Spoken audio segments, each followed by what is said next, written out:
C'est une cérémonie très symbolique. Je pense à deux titres reliés par l'histoire. D'abord, ce sont le pont entre des jeunes et des anciens. L'exemple majeur en étant effectivement le Jean-Chef Neveu présent à Koufra, qui a remis notamment au major de promotion des jeunes engagés les fourragères du régiment. Puis je pense à deuxième symbolique, c'est aussi la conservation d'un devoir de mémoire et d'une ancienneté. Nous sommes maintenant installés sur une base qui a vu à la fois le groupe Alsace-Lorraine, mais aussi le fameux escadron Normandie-Niemen, celle de la France libre. Eh bien, c'est un régiment de la France libre qui vient prendre sa place depuis le 1er juillet. Justement, vous avez mis très peu de temps à vous installer. C'est un véritable tour de force pour le RMT.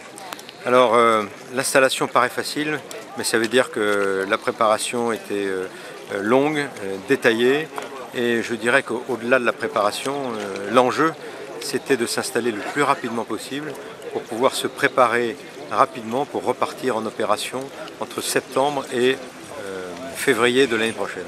Alors ça, c'est l'actualité du RMT, les OPEX. Qu'en est-il de la base de défense que vous avez créée avec le 15-2 de Colmar?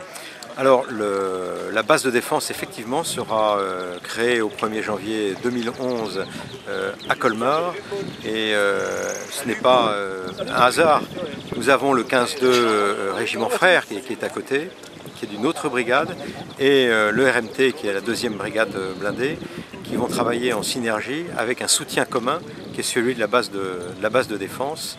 Et cette synergie est extrêmement importante, et le lien en soutien que nous aurons, c'est la base de défense, et la synergie dans l'instruction que nous aurons, eh bien, c'est par un contact régulier entre les chefs de corps et nos unités respectives. Quand est-ce que le VBCI fait son apparition ici? Le VBCI fait son apparition à compter de l'été 2011, mais les préparations à l'arrivée du VBCI se feront dès janvier 2011.